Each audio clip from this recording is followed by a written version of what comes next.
Tijuana Airport, and we're celebrating Mexican Independence Day.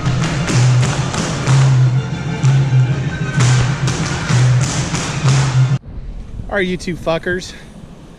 Guess I should provide a little update. We are in La Paz, Baja California Sur. Looking at what could be Keeldragger V.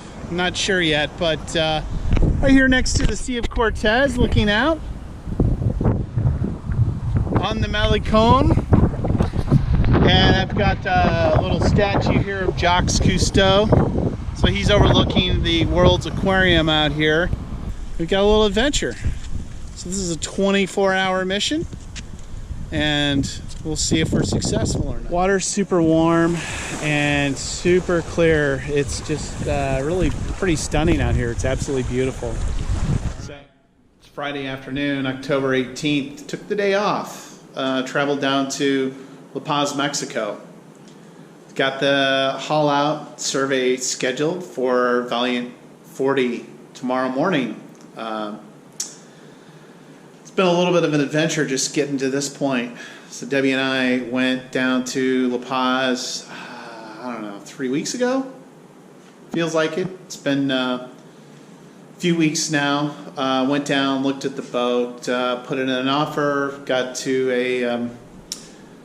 an agreed purchase price contingent on the usual surveys and things like that. So tomorrow's the haul out. Debbie didn't have the time off, couldn't get the time off from work, so I'm here solo. We're gonna take a look at the boat, see how everything looks tomorrow.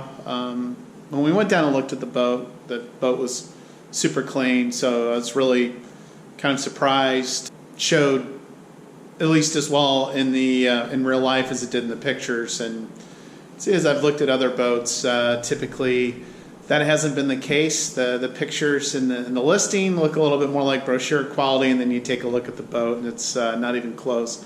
In this case, the boat was packed up, kind of pickled for the summer season, hurricane season and things like that kind of come through the Sea of Cortez here. It was buttoned up, the sails were off and everything, but it was still in really good condition.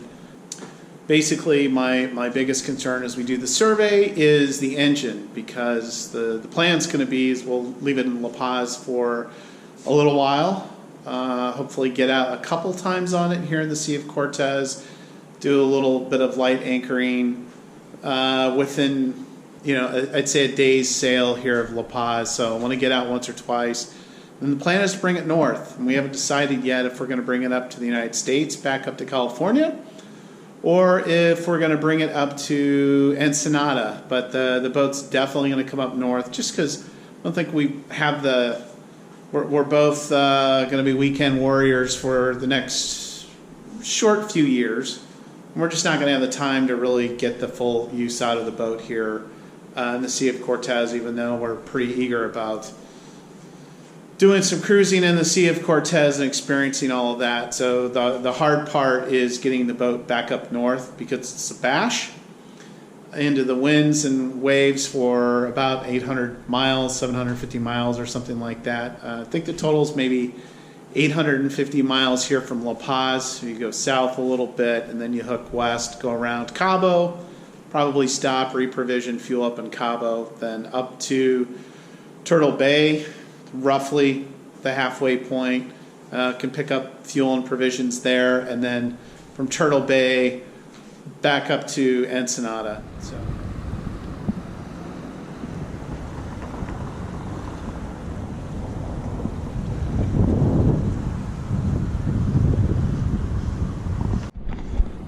all right, 6:30 a.m. Saturday. Supposed to meet the captain at the boat for the haul out. The surveyor's going to meet us down there at the Palmyra Marina. So going to head down there in a little bit. Then we'll get started. I guess the first point of interest with the survey is going to be just starting up the engine and seeing what's going on there. A little bit of a lack of confidence in the mechanic that did make it there yesterday to look at the engine. He said that the engine was running slow. I don't know what the hell that means, if there's just not much throttle, if it's idling slow. but he didn't check there's a fuel shutoff in the fuel line that he didn't check before he tried to start it, and then he had to go back and must have gotten some air in the lines, had to go back and bleed the whole system.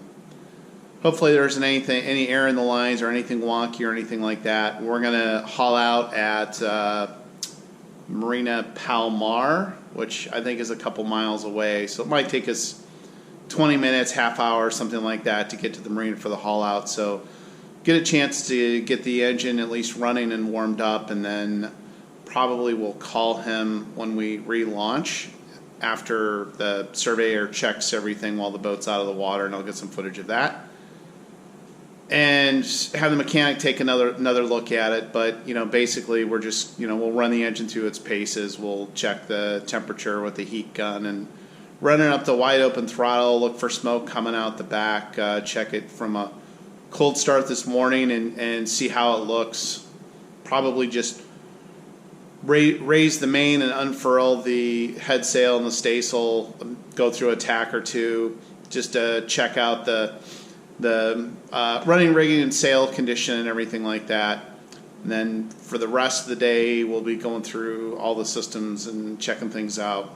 Hopefully there isn't anything going on with the engine. It's just got up a little bit early and was going back through some of the owner maintenance logs and things like that. And he's got a pretty detailed list of like everything he's done on the boat, including like his checklist for when he gets ready to commission and go cruising and everything. So that's going to be super helpful. Other than that, let's just check it out and see what we get today. Hopefully everything goes well. It started right up.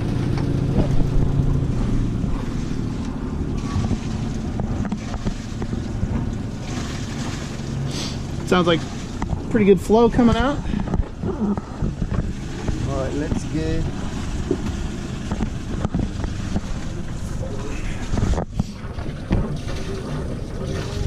no smoke.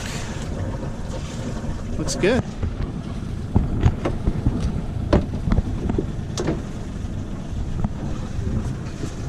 Alright. Alright. Let's get busy with the wind behind. Just here. Right? Yep.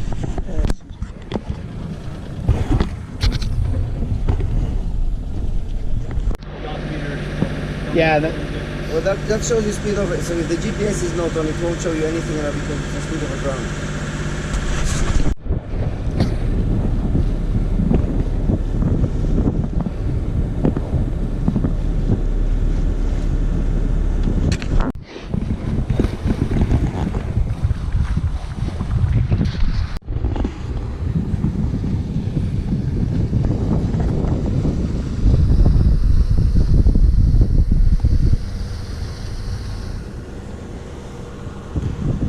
El Palmar, ready to lift her out.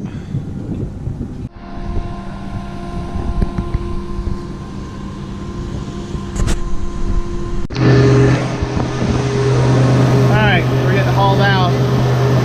The big question is going to be whether the backstay clears this bar that's coming across. We get out enough so that they can check the bottom.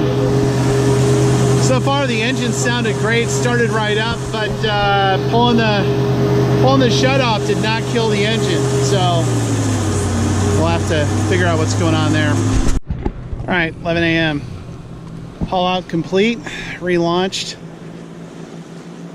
Everything's turning out fairly well.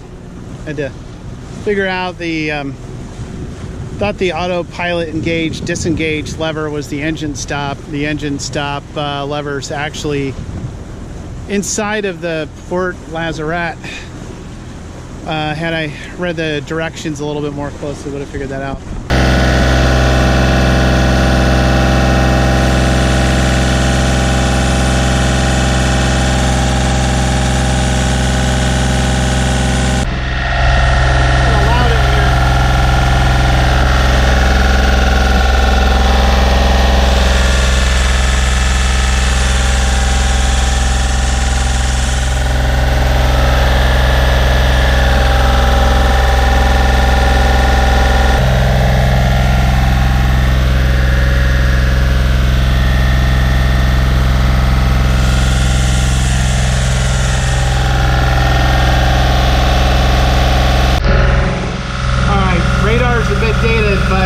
working.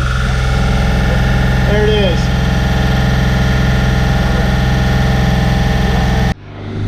Wide open throttle test. I'm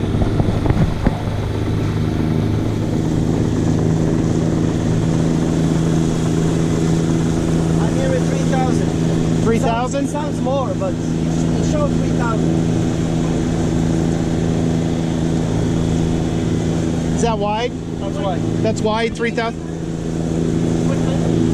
It shows only 3, but 3,000. okay. No smoke. No smoke. God, I hate doing that. I don't like doing that. Yep. Yeah. How fast are we going in the water? 3.5. 3.5. 3.5. It's more. Well, that's in the water, right? Maybe. Should we try the Stasel? Just looking at the hours on this engine and everything else. low, This yeah. thing's, well, I mean, it's 5,000 hours. And it's been used seasonally the last 8 years. I'm guessing it's been motored quite a bit. That the Yes. rig's Yeah, the rig is not been overstressed. probably not been stressed too badly. The only one is the little bit of rust at the starboard. Terminals over there. The studs.